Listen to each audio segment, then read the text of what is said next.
Previously on Ubuntu Uplift, a podcast brought to you by CivSource South Africa. There are underlying issues and underlying challenges that affect the unsexy sector, or say the people that fall through some of the development stages that you talked about.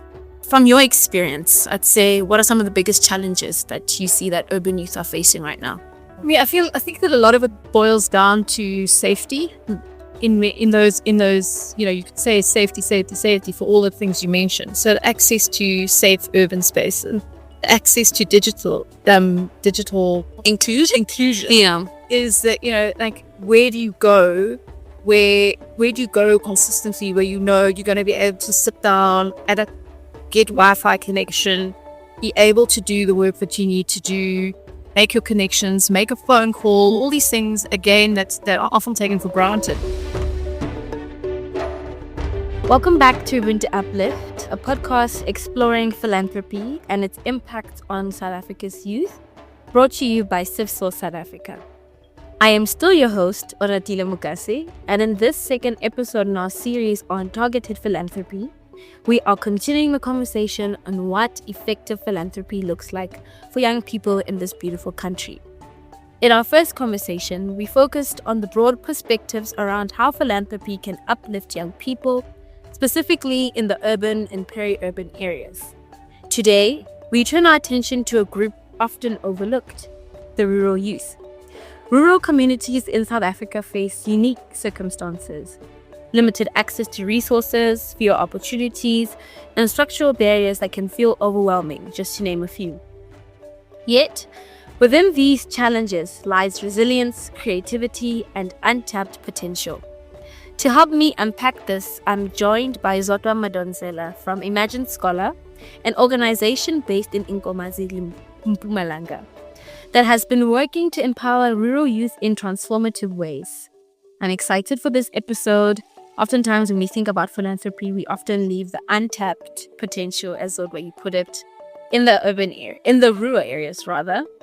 So Zodwa, welcome to Ubuntu Uplift, and thank you so much for joining me today. Hi, yeah, thank you so much for having me. Like you said, my name is Zodwa Madonsela. I work as the Development and Partnerships Manager for Imagine Scholar, a youth development program based in Nkomazi in the Mpumalanga province. I'm very excited to be here. I'm excited to have you. I think just to start us off, I think our listeners they already know about the host, and we're not here for the host. But Zodwa, if you could just introduce yourself, Imagine Scholar, share a bit about what you do, and what first inspired you to dedicate yourself to rural youth empowerment. Yeah, I grew up in Nkomazi. So I grew up in like a little village called Boschfontein in the Nkomazi area, and I joined Imagine Scholar as a student when I was in grade 9 in 2010, when the organization was just first starting out. The first group of 5 students that was involved into the program. So a lot of the programming that I went through with Imagine Scholar was trial and error. It was basically a prototype at the time to see what works and what doesn't. And I feel a little bit I was a part of the iteration process, giving feedback to facilitators what works and what doesn't, and in some of the more impactful curriculum, that makes sense for youth in our community and that sort of thing. So it has been a journey with Imagine Scholar. I think it's been 15 years now being a part of the organization. First as a student for the first 4 years. So I was a student from grade 9 all the way to grade 12, and then an alumni was the program when I was in university, receiving psychosocial support from the organization, funding, and access to resources that will help me thrive academically and be able to tap into like other resources that will help me be like an excellent student. And then after that, I moved to Pretoria for about 5 years. My first job I got because Imagine Scholar helped me. That's so part of the mission with Imagine Scholar is to empower young people to be like owners of their journey and be able to actualize their potential. So I think in every part of and every step of your journey, Imagine Scholar is going to be there to basically support the next phase of your life.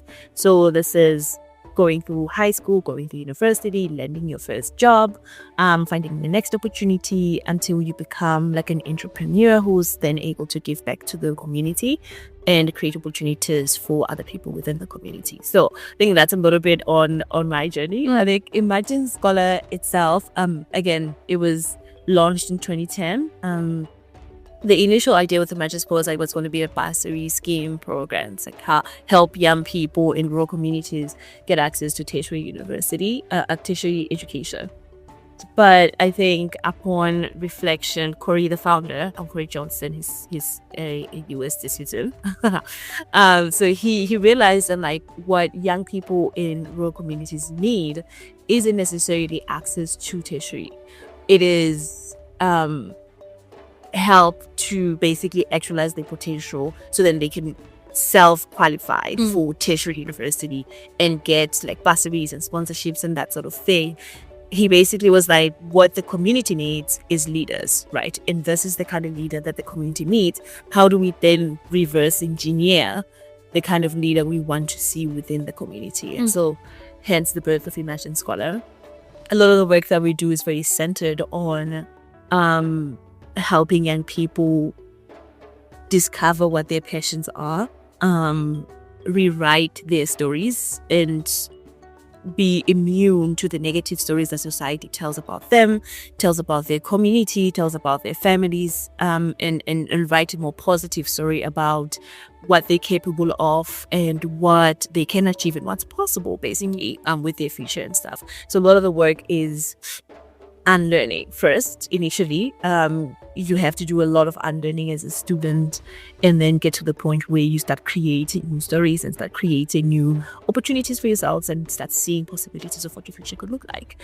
And so and we do that like through like multiple like programs and stuff. I don't know if I should get into it. Maybe just to set the scene a little bit before we move into what philanthropy looks like for rural youth. Just want to talk more on just the realities of life for young people in rural South Africa. When people think of rural South Africa, they might think of a lot of things. I think the first thing that people might think about is December, maybe going home for December at least from an urban person's perspective. They might think of a lack of resources. But what do we miss when we only frame rural communities through the lens of scarcity? Yeah. I think what we tend to forget when it comes to rural communities is that just because there is a lack of resources doesn't necessarily mean there's a lack of talent and potential, right? Those two things are fairly separate. Yeah, exactly. So just because we don't have a lot of businesses that are hiring in the rural communities doesn't necessarily mean that we don't have a lot of skilled people or people who can be upskilled and trained, and like placed into positions where they are able to contribute economically into the community as well. So I think that's the thing that we're missing. I think one of the things that Imagine Scholar has done so well is being able to notice and spot talent and potential. Like students are not enrolled into our program because academically they're like the best in their class, but they enrolled in our program because they showed the most potential, and they have, I guess, the ability to, like, they want to be taught. They still have like this excitement to discover new things and learn new things. And I think that's the thing that we're missing oftentimes when you talk about rural communities. It's like, we're like, oh yeah, there's like resources, but yeah, sure, talent is a resource as well. Yeah, that's not lacking. How can we catalyze that? Like, how can we help people actualize their potential? I like when you talk about like an untapped talent. And which is, I guess, in your experience, one of the hidden strengths and assets of rural youth that they bring to the table, that just because my physical reality looks a certain way doesn't mean the intrinsic assets or intrinsic strengths that I have are necessarily there or they reflect my immediate reality. And if you can think of any other hidden strengths or assets that maybe rural youth bring to the table, because I mean, it makes sense that a person is, obviously some things, your community or your reality does affect you, but some things you can't, like, no situation can produce talent, if that makes sense. Like some things are just, they're intrinsically in you. Yeah. Yeah. I mean, I think beyond talent, right? I think when you grow up in a society that time and time again tells you certain things are not possible for you, and places quite a lot of limitations on who you can be and what you can do, it can be challenging to break through that. It can be challenging to be able to see beyond those stories. I think anyone who comes from a rural place and is able to dream, that alone is something special. I think being able to grow through adversity gives you a certain strength and edge that a lot of people that grow up, like, I don't want to say easy, because that's relative. So but growing up in like a different environment, we're wired differently. We fight a little bit harder because we know what struggling looks like, right? And we have been told time and time again the limiting stories about who we can be. So it's like there's a fight in you that wants to prove that you can do certain things, that you are just as capable. So I think there's just something about growing up in that kind of adversity that just sort of it wires your brain differently. And again, you fight a little bit harder. I don't know, man. Like the the push for better, is so embedded in you. And also, I feel like I grew up in a family that always, like, my dad is like 60 something right now. And he still dreams, like he still has like dreams of like what his future is going to look like. You're 60. He still has this ability to be like, like one day this is good. You know what I mean? Like that ability to stay in the realm of seeing possibilities and like wanting more for yourself is something special. I think we don't take that, like we take that for granted oftentimes. So it's like it develops another level of resilience that you can't be developed otherwise. Yeah, like I feel like you have to have like a certain resistance towards limitations, right? I think you have to have like, I don't know, man, like I think growing up in a rural community to survive, that alone, you have to have like the ability to not internalize negativity, because there's a lot. You turn one corner, there's something, there's another, poverty, there's all of these other things, like it's, you have to be able to be, to your point, to be resilient. Be resilient, yes, exactly. And I think maybe some of the biggest misconceptions that we might have, besides the lack of resources, is again that people don't actually think that the intrinsic value that especially young people bring from rural areas, like you're saying, resilience, creativity, untapped potential.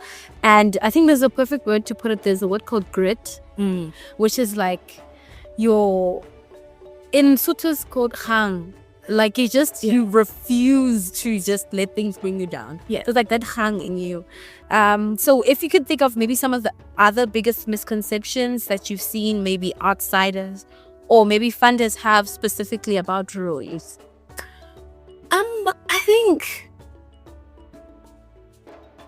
I think we often, and this is the thing, and I don't want to say that like, urban versus rural and whatever. I think it's so funny because like we as South Africans, Africa in general, have grown to resent the narrative that like the West like tells about Africa, right?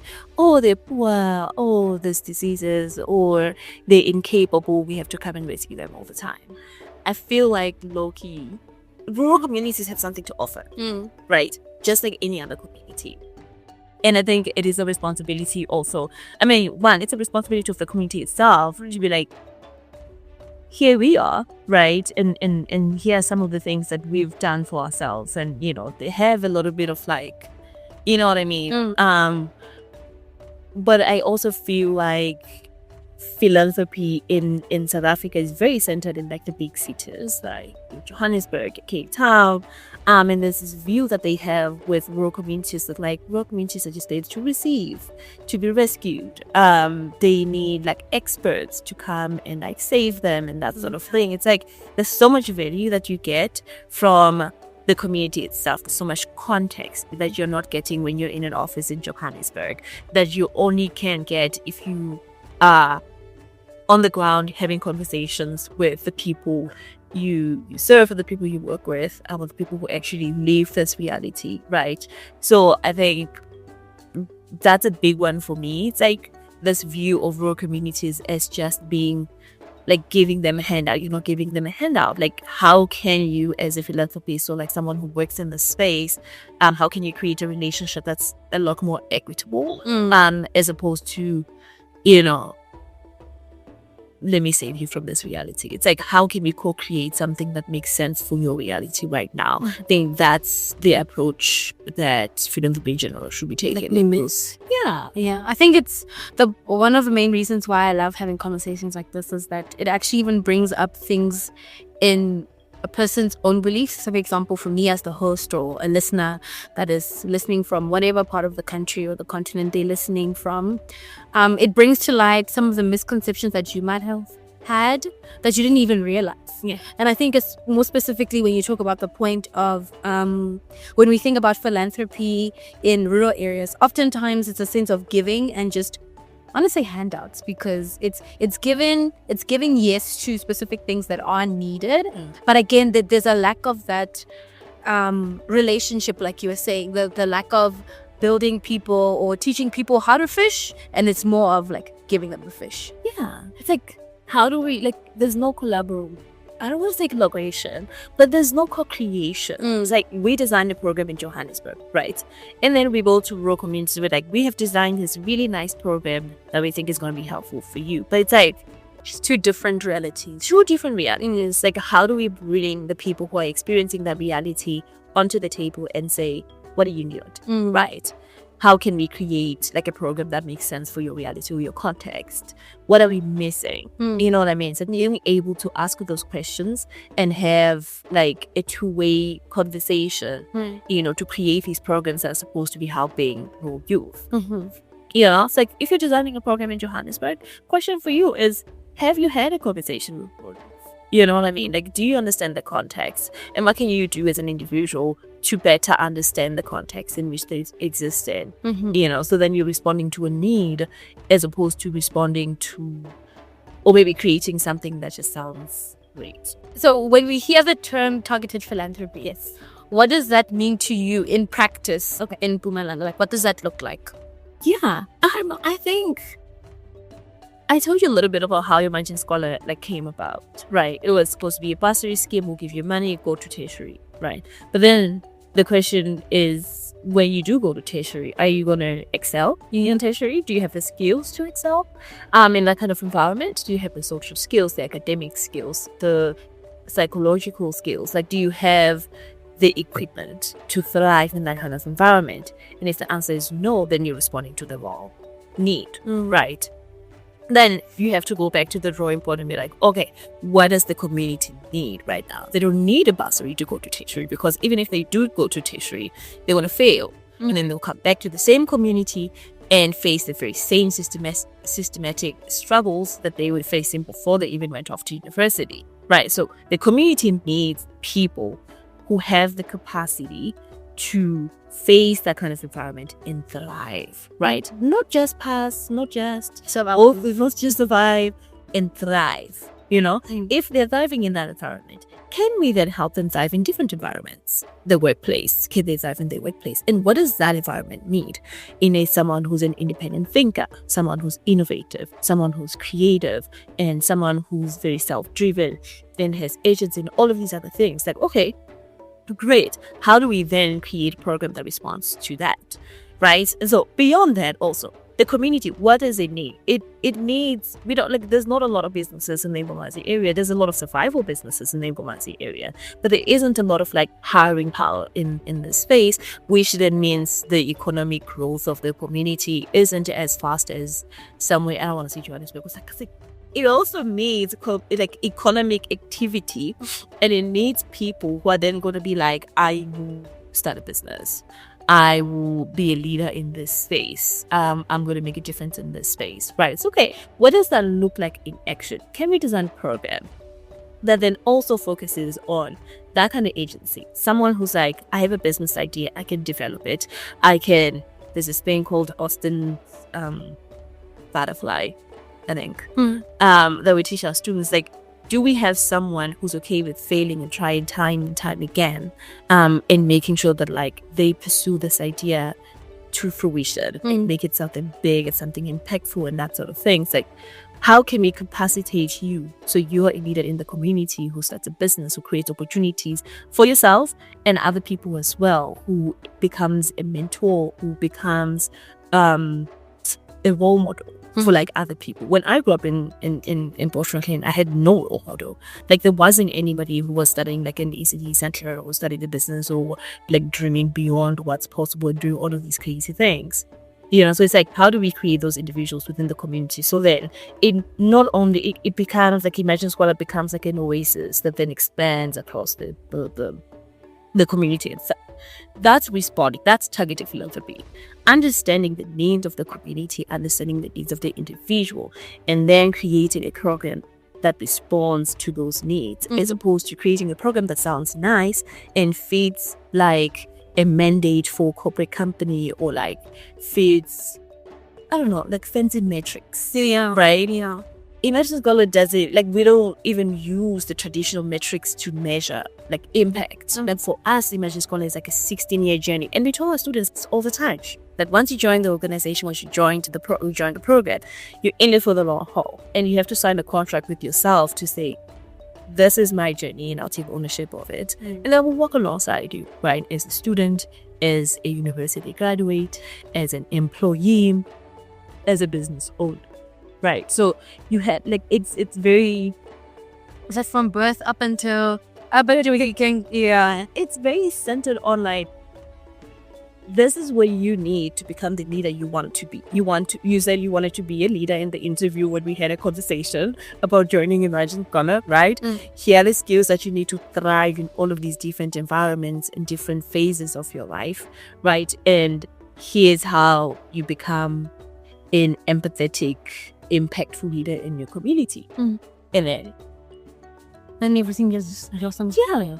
I like how you like paint the picture actually from the minute you have an interview up until you're a business owner. Yeah. Because you put into, I think you explained it perfectly what it looks like to design an intervention that is tailored for rural youth rather than simply adapting from urban models. Like you talked about not creating a sense of dependency, because I think that's also one of the things that when we're talking about the urban versus rural is that there's a lack of collaboration, but also there's a sense of dependency that philanthropy unknowingly creates when we just simply give to rural areas, and especially for young people in rural areas. And instead of creating that two-way street like Imagine Scholar is doing, you just give, and our person now can't move past a certain threshold because they're used to a type of relationship that's just giving based or just receiving based.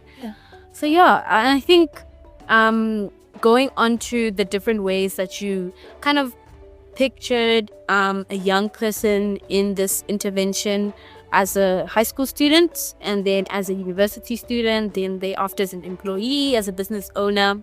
If you could share a time when a donor or partner really understood what rural youth needed and what difference it made. Oof. Yeah, this is exciting.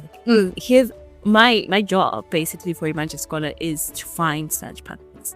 I remember when I was starting out in this role and I was struggling quite a bit because I'm like, it's very hard for me, and I'm not understanding why people do not understand like why this model works. Yeah, right. And I think part of the limitation is the fact that like we're all the way in the rural, like, you know, like I explain Imagine Scholar, people are like, yeah, but like we've never. I'm like, yeah, of course you've never seen these, but they're also here. I'm all the way, right? So like I think in the time of the meeting, I've started just being like, you need to come down to Imagine Scholar and meet these kids. It's amazing, it's great. But I think I spent a long time initially on this role trying to get money, right? Trying to get someone who's gonna say yes, write us a metaphorical check, and just be like, walk off. You know what I mean? But I think, and I used to get so frustrated because I'm like, we're sending proposals, we're doing this, we're doing all of these other things. Why are people not understanding this? But I think my boss and I probably like had to have a conversation, sit down and be like, okay, we have been able to build a community with students and alumni of the program. Like when you meet the students, they're a community themselves. The alumni, they're a community themselves, and like every year, like twice a year, we meet as like the whole group of alumni, generations of Imagine Scholars of the past 15 years, just like discussing what we're getting up to and like what businesses we want to start, and like someone needs like a little ideation session with everyone. It's like it's amazing. We've been able to build those communities. When we think about fundraising and building partnerships to sustain Imagine Scholar in South Africa especially, we need to start thinking about it that way. How do we build a community around the organization as opposed to just getting money from somebody, right? Like, we'll take your money. I'm not saying we don't want to give us money.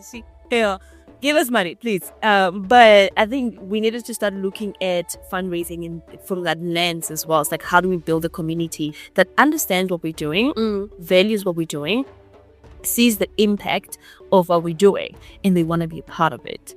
Not just the numbers, right? Not just, oh, how many students did you work with this year? But what's the impact? What the felt experience with the students? And I think we've been so fortunate that one of our partners, especially the RES Foundation, has been amazing in as far as like understanding where we are as an organization, but also being a part of the process of building the community, like the community outside, like the community is going to support Imagine Scholar, like understanding the students, wanting to spend time with the students, understanding why it's important we do the work that we do, and seeing the felt experience and being able to engage with the community itself, and be a part of the process, like the building process and the designing process of the program, which has been so amazing, I think. And yeah, I mean, I think I'm not saying that the only ones who understand. I think for us, every partner that we have currently, especially, is a partner that's intentionally a part of that community, not because they give, but because they've been. I don't know how to explain it, but it's like, but they believe in actually what you're doing. Yeah. Yes, and their friends, and the mentors to our students, and they come and visit. We're actually organizing like a visit in October for like our partners and potential partners to come out to Imagine School and experience it and do all this fun things with students and in part of the program, But it's like experiences like that and being able to have that kind of community. We're still building that community. It's going to be a little bit of a long journey, like everything, but I think it's worthwhile. It is. I think to have also a community around you that, like you're saying, obviously helps in whether monetary or connection wise, but the type of community that actually believes in the cause, it goes beyond something that someone can give. I think when someone has buy-in, because you can't, funny enough the word, but you can't buy buy-in. You can't buy someone to believe and to actively want to be a part of the journey that you're trying to advocate for, especially when I can't say it's new, because it's not like young people haven't existed or young people dreaming in rural areas hasn't existed from the beginning of young people, but something that isn't as widely like we're saying, isn't as widely visible to us here on the other side, is like on the other side of the world. But I think conversely, if we could share an example when philanthropy missed the mark in rural areas and what you have learned from that.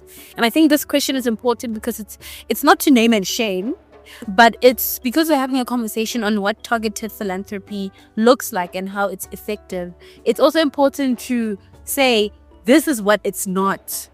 Yeah. Then it comes a little bit clearer on this is what it is. I will definitely not be naming and shaming, hey? I don't want to get in trouble and stuff. But I will say, I mean, there have been like, especially in like my community, there have been like a number of programs for like, you know, like the like 12-month learnership, you know, like people, there was like a point where like people would have to like put their IDs on like a raffle, and like whoever gets picked, then you get the learnership, which is wild to me anyway. But I think it's programs like that, like programs that are like, yeah, we'll give you like a 6-month learnership so you like you can learn. Like, great, that's fantastic. Let's do that. But like, are there channels for like after that? Are there channels for professional training? Are there channels for business training or that sort of thing? It's like, I think short-term fixes are not as effective in the kind of community that I come from, again, because it is definitely not Johannesburg. So it's not like you can go and train for about 6 months and then, you know, have that on your CV and then, you know, Go into something else. go in and do something else and be like, oh, I have this thing. You know what I mean? Like, you go and train for 6 months, you have that on your CV, but you still are not going to get opportunities. Why? Because there are no places to get opportunities out there. You know what I mean? So it's like, we're not responding to the right need.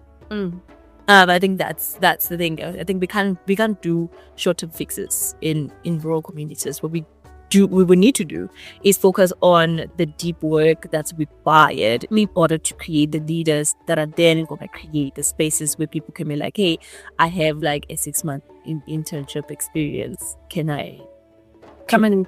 Exactly. So as long as we don't have those kinds of places, like training someone for 12 months, 6 months, and be like, yeah, we've done the work, we've trained them. Yeah, sure. But like, what comes after? Exactly. Yeah. I think it's almost like you are alleviating the symptoms, but you aren't really like fixing the root cause. And symptoms, so long as the root cause is still there, they'll keep coming back. They will. Yeah. And I think just moving on to the next point, which is, I want to say maybe the heart of everything, the most, or at least for me, the most exciting part of our conversation today is the how, right? So the programs, more specifically the strategies and the deep practice. I think what Imagine Scholar has, and the work you're doing, has done so perfectly is really nail the how on fixing the root cause, like we're saying, and not just fixing from a place of like, let me fix you, like how we were saying, the concept of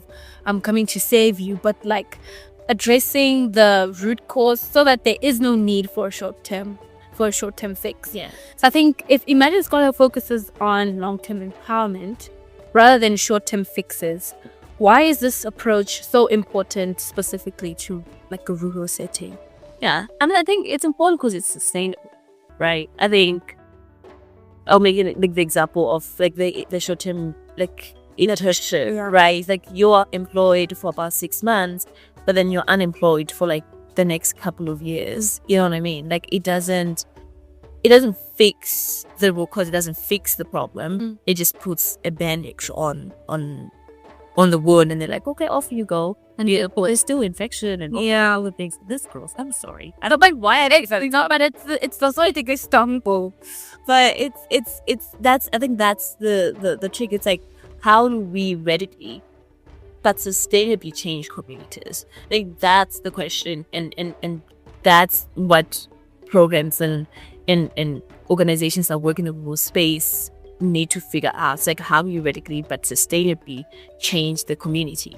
It's not in handing people skills they can't use or giving people short-term employment, but they're still gonna, be starving after 6 months or after 12 months. It's like, you need to focus on the individual, the potential of the individual help. And it's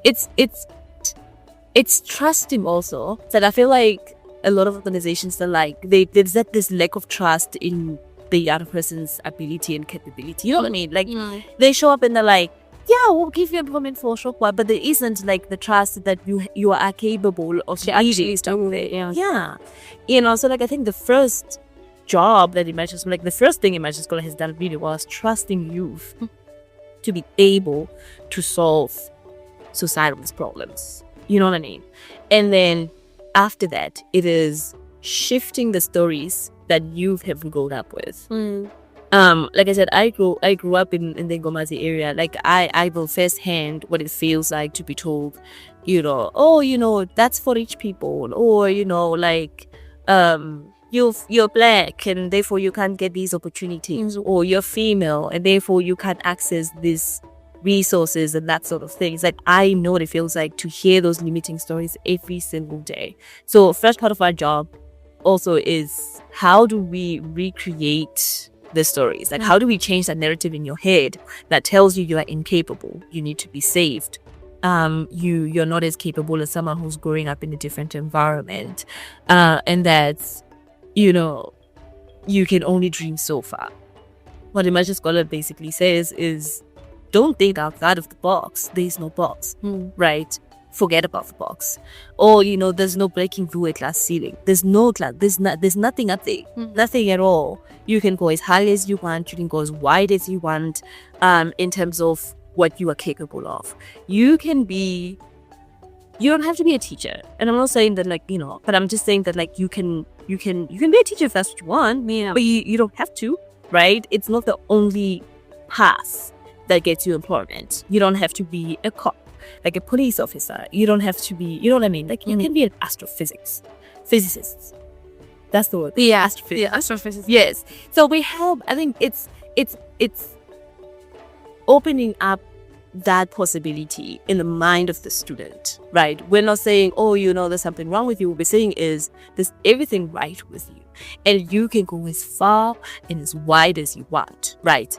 And we will help you. We will fight account to get you the resources and the all of the things that you need in order to go as far and as wide as you want. So now the question becomes, how far can you go? Right? It's almost like a challenge. Being say, we'll remove these barriers for you, right? How far can you take yourself after we've removed the barriers and we've properly resourced you and skilled you and all of these other things, And then beyond that, it's the very, again, how you need first engineer the kind of leader that the community needs, right? So we have to sit down as a team and be like, okay, so we need a leader that has integrity, that is accountable, that has empathy, that has agency, that values excellence in the work that they do and in the way that they show up, and all of these nice things, right? It's like a leader has all of these qualities. So as an organization, how do we then create an environment where those qualities thrive, right? That's a lot of feedback coaching and one-on-one coaching. It's a lot of ideation in terms of our idea lab program, where we sit down with young people and we say, okay, how can you create a business? What business idea do you have?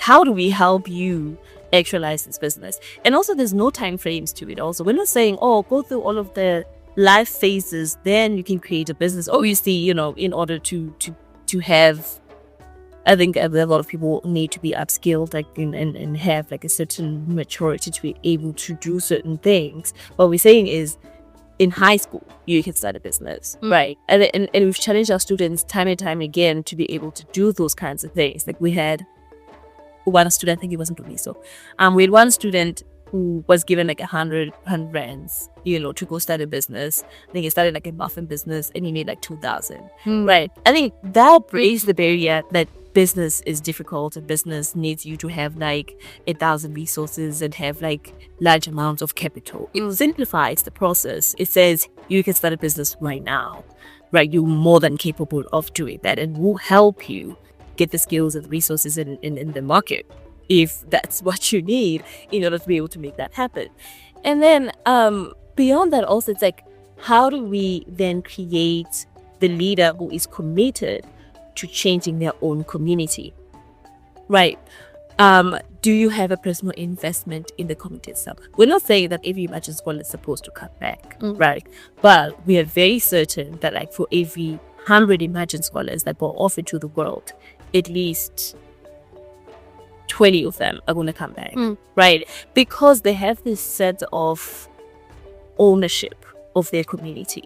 We talk about community part a lot. We talk about the issues that they care about within their own community. I care about ECD.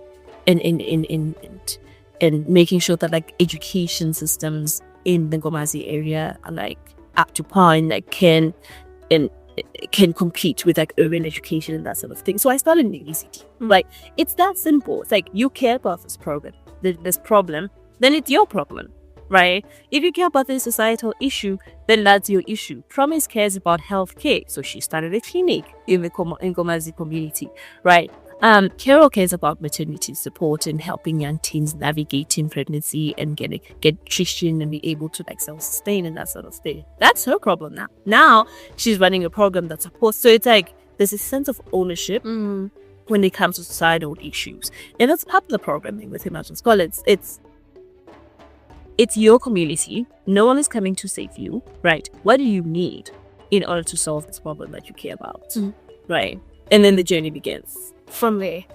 I think I especially love the example that you made with Ndumiso. I think that's his name, Ndumiso. Yeah. Where he only got 100 rand and then he went on and started this muffin empire, seems like.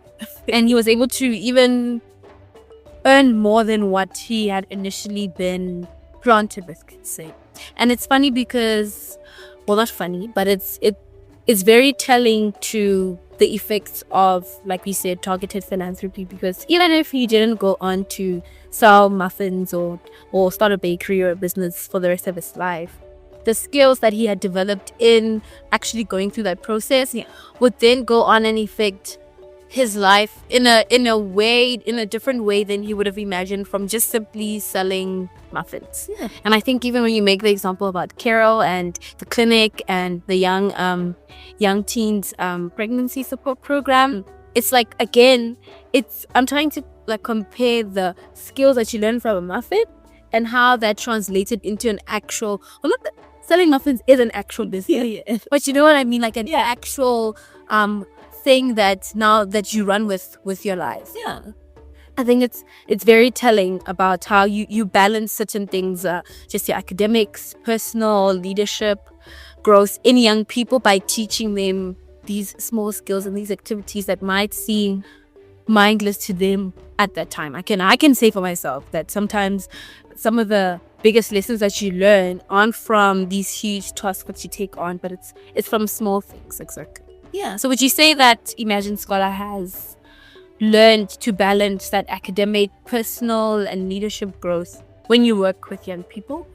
And if so, what advice would you give to the rest of funders, the rest of other communities that are seeking to get that balance also for themselves? Yeah. I mean, I think if our goal is one, to empower young people, it cannot be it can't be linear. But it also cannot just focus on one thing. I think if we were ultra focused on academics, then we miss out on opportunities like helping them become entrepreneurs, like social, start social projects. And then we would also miss out on like helping them pursue like passions that are outside of the academic, like academically inclined streams and whatever. You know what I mean? So it's like, I think if there's a philanthropist out there who's like sitting down right now designing a program, it's like, how can you make it holistic? So it's not just focused on one thing, because there isn't just one area of growth for an individual to be able to live in their potential and like become all of these amazing things. So I don't even think it's a balanced thing. I think our focus isn't, here's the thing. We don't focus on the traditional metrics of measuring impact and measuring success, right? That's by default, because we focus on the individual, right? So I think for us, it's like, how do we make you an excellent human being who cares about your academics, cares about your social life, your health, cares about community and impact, cares about doing all of these great things. That's the question we're trying to answer. It's not how do we get you into university and how do we get you like level 7s and stuff. That's natural. Once you have the excellent student who really cares about their journey, they're gonna do the rest of it. Like they're gonna, you know what I mean? So that's just like, it's a bonus. It's a bonus. Yes, it's a bonus. Like for us, we're like, the individual, that's who matters, right? And helping them live in the space that's limitless. Then they'll get the 100%. They'll get the level 7s and the A's.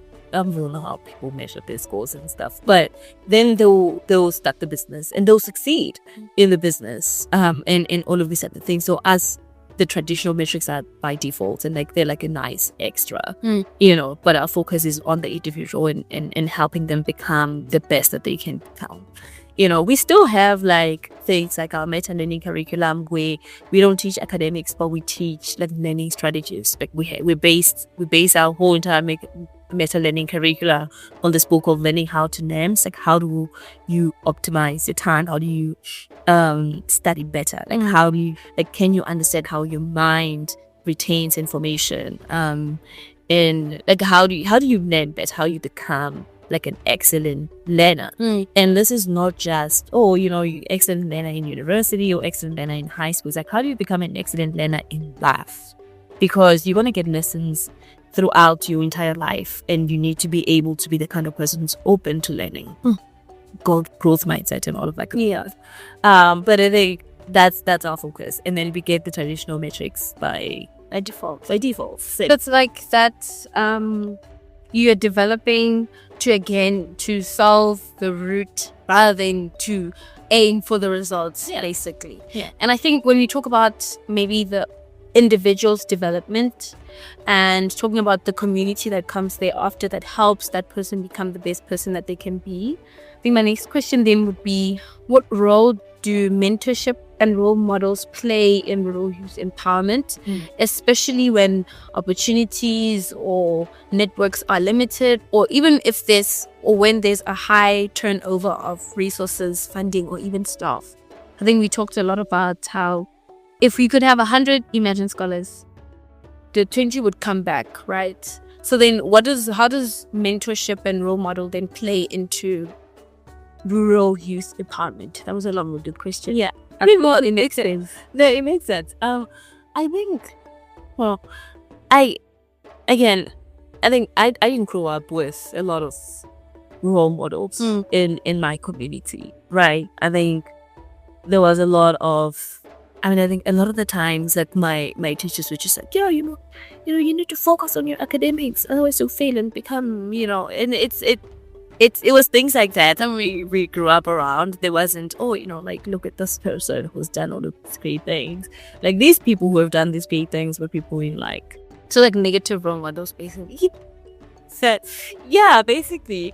And I think because, and I would say this, like, for us, mentorship is I don't know if we have like a lot of like systems set up to be like, we have like this mentor outside of the Imagine Scholar network that you can sort of tap into, right? We don't have that innately, and I don't think we necessarily think about it as often, right? Because the young people that we work with now, we have the luxury of having like an older generation that's been through the same journey as them within the Imagine Scholar network. So you have an alumni who's, I'll make an example. We have a student who's studying like astrophysics in Cape Town, right? Who had been there for about 2 years before another student wanted to do that. And so then it's easy to be like, here's someone that's well within our network, understands the program you've been in, understands your thinking, understands everything, basically. Yeah. I think for us, that's important because it keeps you... It's very hard to make an Imagine Scholar, right? And it's so innately driven. Like, being a part of this journey it has to be you, right? And oftentimes, it's not easy to connect you with someone outside of the Imagine Scholar network and be like, we can learn from like people's experiences and like people's journeys and that sort of thing, but context matters. And having someone who comes from the same community as you, has been the same stories and same challenges as you, who then helps you navigate certain phases of your life is very, very important. And I think that makes more impact than as someone who's like a CEO somewhere. And you have no relation to them. Yeah, like no connection there. I mean, we're like, yeah, we're just gonna connect you to this person. I mean, we've had like facilitated conversations between like one of our alumni or like one of our students with someone who's done like really impactful things. You know, well, those are very impactful conversations, and I think our students learn from those. It doesn't hit the same as having a mentor or like someone who truly has been through what you did. We are quite deeply. Yeah. Grew up in the same environment, been through the same program, understands your thinking and the way that you navigate life and the way that you're capable, and can then help you like navigate those certain stuff. So I don't know if we're like casting it out to find mentors. I think mentorship is important, but context and relative. Is it relativity or like relation? Yeah, relativity. Yeah, Like for me to be able to relate to that very role model. that's also very important. I think it makes sense because especially when earlier on we were talking about growing up in rural areas and having that mindset being drilled into you that you can't do certain things or you're limited to certain things. But then having someone who's heard the same things as you, but done the complete opposite, you're like, if they can do it, then surely I can do it. Yeah. And I think moving on to the next aspect, which touches on role models and mentorship, I think having been through the program yourself and also now working a part of that program, what changes have you seen in scholars over time? And I think not just in their studies, but in their confidence, their identity, and most importantly, the one I would like to hear is the life outlook. Because we talked about you have to rewire basically how a young person thinks about themselves, especially when they grow up in an environment that doesn't think the best of them. I love that question because we like joke about this all the time in Imagine, especially as, you know, older generation of Imagine scholars. Like the program I attended, completely different from the program the students are attending right now, right? Because again, it was the piloting, the trial and error, we're basically a prototype. Let's see what works. Let's see how we can redesign this. Let's see how we can do that. So like the programs we're attending are quite different. I will say though, I've been like, I'm going to say it again. We have to come to Imagine Scholar. I say this all the time, every time we meet somebody, because I'm like, I don't know how to explain it, but this new generation of Imagine Scholars is wild to me because I had dreams growing up, and as much as Imagine Scholar opened up my mind to see what's possible, and I think I've done, you know, quite decently for myself in terms of pursuing my dreams and like being relentless in making sure that those things happen for me. And like I'm still on the journey of just like, and I keep on a lot of community development, and a lot of the work that I do is centered around that, and I'm proud of the journey that I've walked and where I am right now. But I look at this new generation, like generation after generation of Imagine Scholars, I look at the things that they've done and the stories that they tell about themselves and how confident they are, and just how it's amazing. It's amazing. I'll make you a couple of examples that we have. I don't know how many like students studying in the US, like right now, just like pursuing their dreams, like doing like Liv Kilago's doing like artificial intelligence and machine learning. He's doing his master's in Brown University. Me in high school wasn't even thinking about that. Right? That wasn't even. But like his generation was like, yeah, I'll do this. And he did it. You know what I mean? Through scholarship, he's doing amazing things. And then you have like a whole lot of Imagine Scholars who are going to like the United World colleges, you know what I mean? To like study in Singapore, China, and Norway, and the US, and Swaziland, and all of these different places. Right. Again, while I understood that was possible, right? But I think there was a certain, it's very hard to the unlearning journey is a process, right? And I think our generation, we're like, yeah, okay, I can do this thing, but we're still very limited to like, oh, then I can do it all. Yes, way, you know what I mean? But these kids are like studying abroad, building lives for themselves, coming back, starting businesses.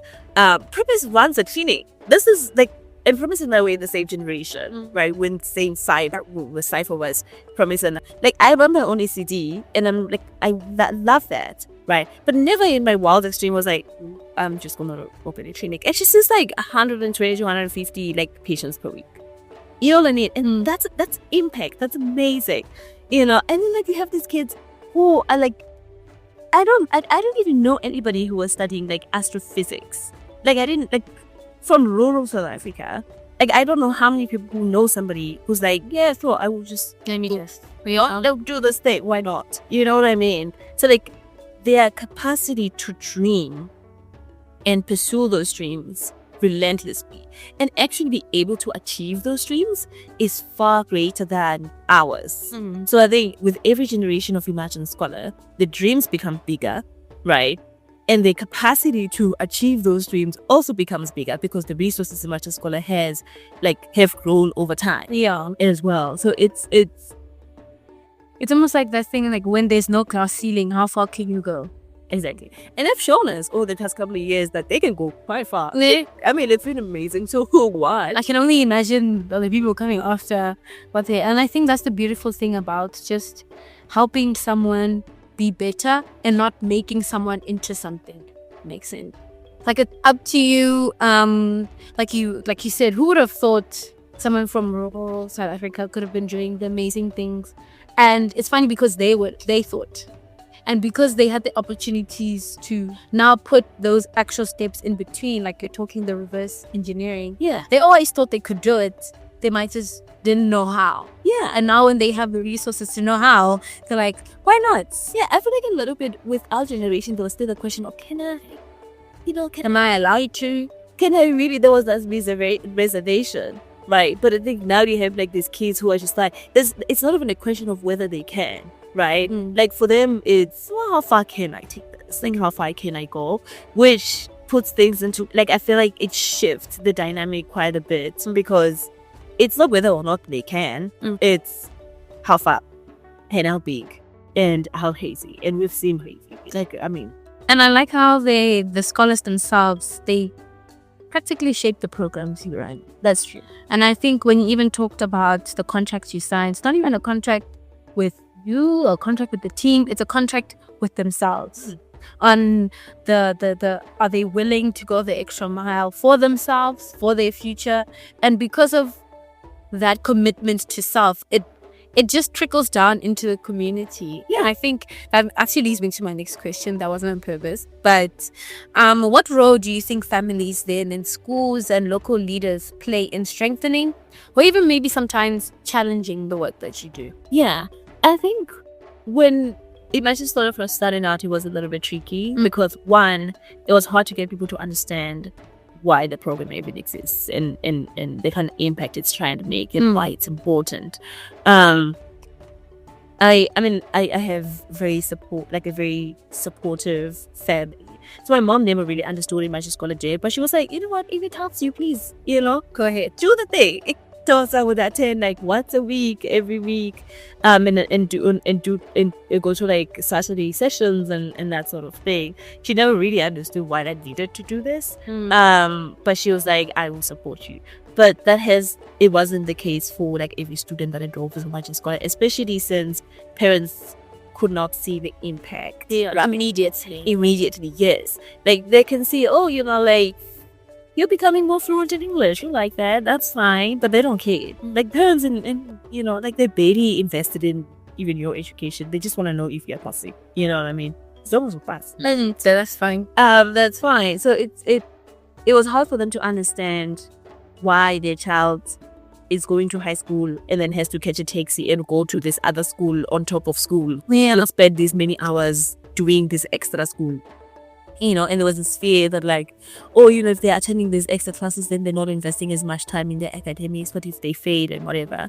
But over time, you start seeing like every scholar is top 10 in their class, and you start seeing them becoming role models in their high school, them running like programs. We have like a whole bunch of high schoolers who are running first what do they call it? I can't remember what they call their program, but they fundraise to like buy shoes for like less fortunate kids in their own school. Wow. Right. These are like grade 10, grade 11s who are doing that. As a parent, when you see that level of commitment to kindness and giving back, there's no way you're not going to be like, listen, there's something happening. Yeah.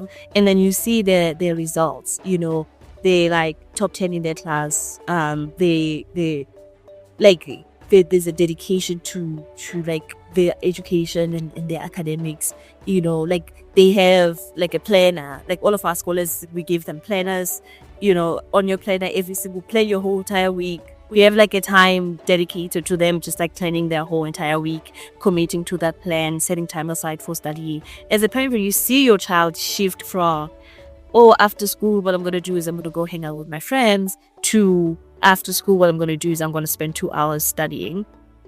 And then I'll commit just 1 hour to spend with family. And then I'll do 1 hour of chores. And then maybe I'll spend a couple of minutes like chatting to it's like, there's like a structure to the way that they look at their day. You know what I mean? That's impressive for like a 14-year-old, 15-year-old. Like when you see that shift and that change. And I think and that's like just like the family aspect, right? And then now parents are like, oh, how can I get my child into the program? And, you know, because they see that like, imagine scholars move differently. You know, there's this sense of ownership and maturity that they like embody that helps them thrive as students, but as daughters and sisters and just friends, you know. And then with schools, I had a teacher who every single day, and they knew this, like every Wednesday I had to like leave immediately after school and go to Imagine Scholar to attend the extra classes, and he would give me a hard time every single week. It was so tough. But now we have educators who are like, can we get more kids into your program? You know, what's the process? How do we do that? Can you come to our school? Because now with our expansion program, the Challenger program, we send coaches out into the school to be able to offer like some of our high impact, low cost programming at the schools. That way we're like expanding organically as opposed to just getting numbers and stuff. So we have like teachers reaching out to us to be like, hey, you know, can you come? Like our students are struggling with this aspect of this. Can you come assist and that sort of thing? And I think principals also had a hard time initially because they're like, we're not understanding. And then they start seeing like the matric results of AV like Imagine Scholar. Like there's never like it's never a question of whether or not you can pass. It's like, are you gonna get like 6 level 7s? Are you gonna get like all 5 levels still? Yeah, all level 7s. So the question has shifted from like, can you do it, to like how far again? You know, so it's like they see these things and these improvements. Like we worked at the school in 2022 and we were trying out like our meta learning curriculum out in the schools through challenge and stuff. And it was, their pass rate was like 68%, their matric pass rate. And then for that 1 year, we did 2 hours of meta learning and study hall at the school. And their metric pass rate moved from 68 to 82. Wow. Right. In just 1 year, 2 hours per week of working with the students. So the principal sees that and they're like, we need to get you more hours so you can come in and do more work with our students. So I think our results have spoken for themselves like over the years. And now it's easier to get family buy-in and teacher buy-in and, you know, leadership and to be a part of like the process and stuff. Whereas initially it was like, I love it, but what it was clear, you know. I think it's funny when we talk about the measuring aspect, because like you've mentioned time and time again, because the Imagine Scholar isn't following the traditional like development of youth empowerment, it can be a bit difficult, especially for someone who hasn't seen. Now that you have to imagine, first and foremost, a faraway place. Yeah. Secondly, imagine the stories that they haven't heard themselves. But the measuring comes after the impact. For me, that's what I'm getting. That's the measuring of the increase in matric results, the measuring of increase in just, I don't want to just put it academically, but it's almost like the measure of how impactful the program is, or targeted philanthropy is more so in the change of the person, in the individual, rather than changing what they produce. Because you change the individual, you change what they produce. Yeah. So I like it. I like it because sometimes it can be a little bit difficult, especially for a young person, whether in varsity, whether they're unemployed, whether they're in high school, that I want to change my outcome, but I don't know how to change myself. Like, it's almost like you can't change what you produce if the machine is still the same, if that makes sense. That is true, yeah. So I think, I feel like for us, again, like focusing on the individual, and even when we have conversations with like potential partners for Imagine Scholar, right, it doesn't, like, it's not a question of whether or not these kids are going to achieve amazing things. If that's what you want to focus on, I'll give you the numbers, I'll give you the results, I'll tell you our 98.2% graduation rate in university, our 100% metric pass. I'll tell you all of the numbers if that's what you want to focus on, right? But it's like, for us, it's not a question, right? When the individual cares about showing up right and being excellent and living up to their potential, that's going to happen. That's not what we're talking about. Exactly. That's never what we're talking about. What we're focusing on is creating the environment that fosters a culture of excellence. Once you're part of that environment and you become this person who cares about, excellence and living up to your potential and that sort of thing, you're going to achieve those things. And that's our story. That's our narrative. I think also just looking forward, if we could imagine, like in a perfect world, if every single young person could go through like Imagine Scholar or a program like Imagine Scholar, what would be your vision for the rural youth in Mpumalanga 10 years from now? Maybe not just even in all the provinces. Yeah. And what role do you see philanthropy playing in that future? Ooh, yeah. No, I mean, that's a really good question. I think it's so funny because, like, I think we spent a great deal of time with Imagine Scholar talking about what can be, right? We, like I said, Imagine Scholar commits to 16 years of your life. High school, university, first job, coming back, starting your business, doing all of these other things. Our commitment is we'll take you through all of it. You know what I mean?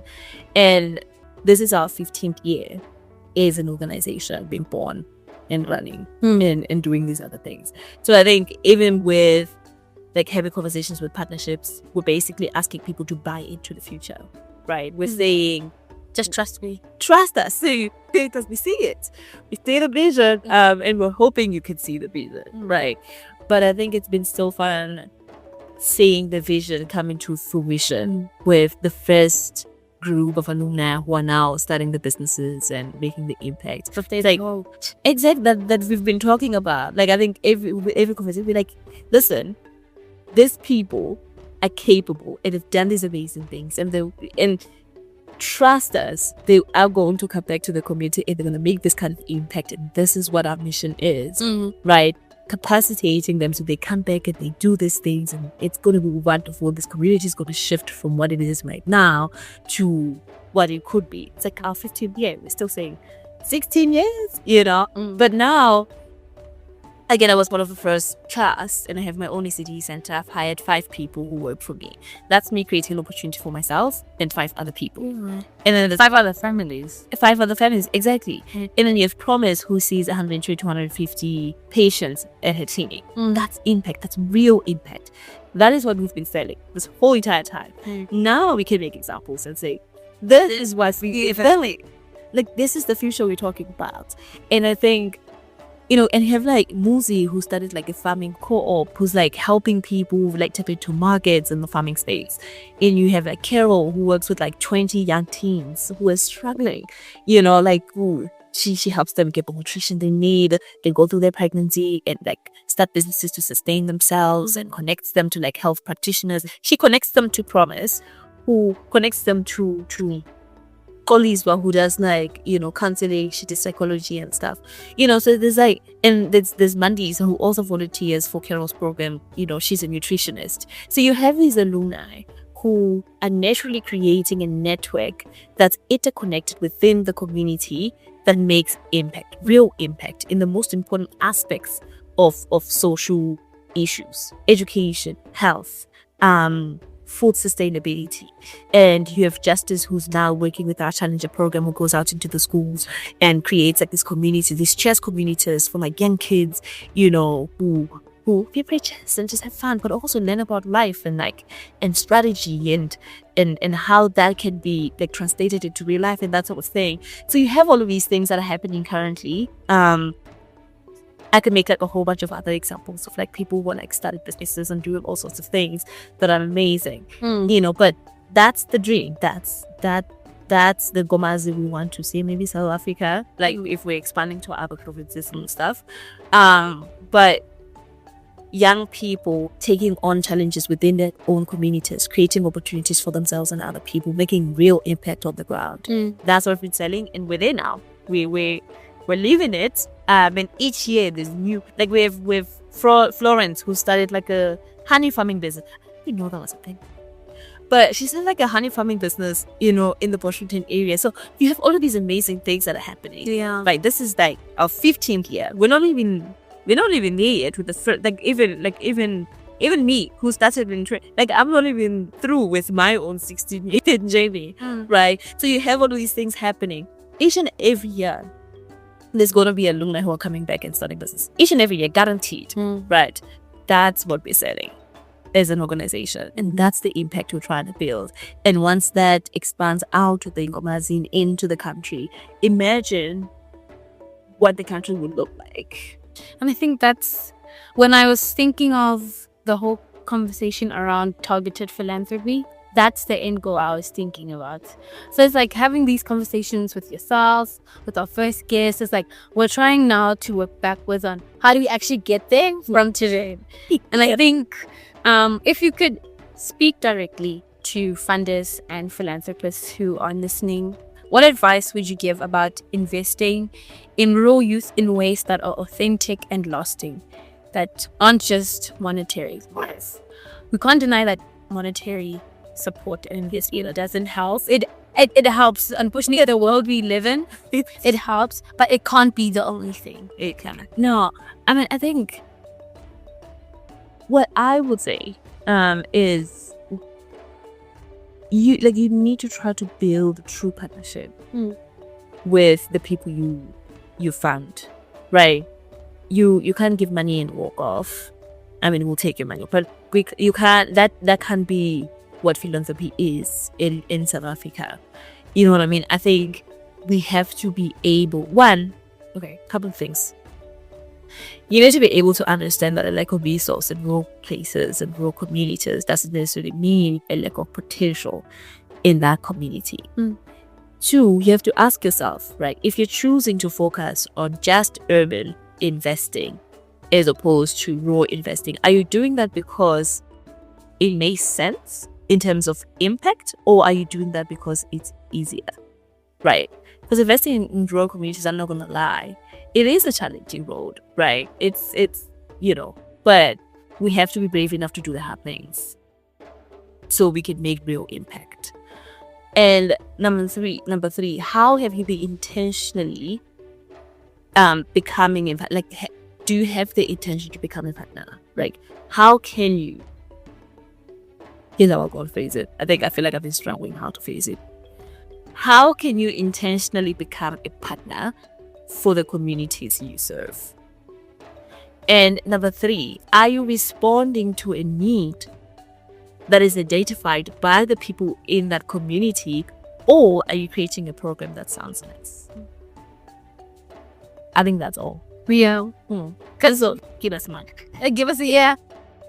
And at the end, just my personal time. Because I think it's so easy to create things that sound nice and that address maybe a real problem, but address it in a way that is outside of the actual lived experience of the people who actually have that issue in the first place. Yes. I think a good example that we used, that our guest said last episode, was that you can give, say for example, young girls period pads, but which is good because obviously they're doing a sanitary product. But what about the lack of knowledge around periods? What about the stigma? What about the effects that perhaps missing school does on the young girl child? Like, you are addressing a problem, yes, but you're addressing it from an outside perspective, not from an actual lived perspective. Yeah. So, and I think finally, unfortunately, you're coming to the end of our discussion that has been very, very fruitful. What last advice would you give to a young person in rural South Africa that's faced with their unique situation and that is looking to become the person they envision themselves to be? Oof. Your story is your own. You know what I mean? Like your life is your own. Your story is your own. Your journey is your own. I think what you need to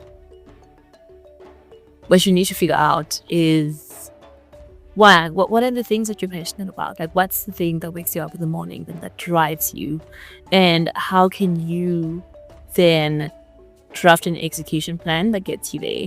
You know? And you cannot internalize the stories that society tells about you. They're always going to tell stories about you, and they're always going to try to make you believe those stories because that's how they hold you back. You need to start telling yourself the story that you want to believe, right? You want to tell yourself a narrative that empowers, but also helps you continue to walk the journey that makes sense to you. I think everybody has a path, and I think it's each and every individual's job to figure out and discern what that path is. And like, you have to really go at it. What I mean, you have to be single-minded, you know, when it comes to like going after it and stuff, you know. And then you have to start telling the story that's new and fresh and it's about you and like you can truly like invest in, as opposed to believing what society says. There's so many things that we like too waiting capable of, honestly. It's like if you internalize all of that, you're not gonna go anywhere. So basically, don't think outside the box. Remove the box. There's no box. Don't even talk about it. Yeah, don't try and break the glass ceiling. There is no ceiling. It's no ceiling. You can't even say the sky is the limit because you can go as you even have astrophysicists in the program, so they can even, you know, the sky is not the limit. So Zodwa, thank you for sharing your journey and your insights with us today. What you've highlighted reminds us that targeted philanthropy is not just about applying a one-size-fits-all solutions, but about recognizing the context, the culture, and the unique strengths of the rural youth. To our listeners, this has been episode 2 of Ubuntu Uplift. We've explored how philanthropy can be a force for transformation in rural South Africa when it listens deeply and invests with intentions. Join us in our next episode, or rather our next closing statement, as we continue unpacking the ways philanthropy can uplift young people across the country.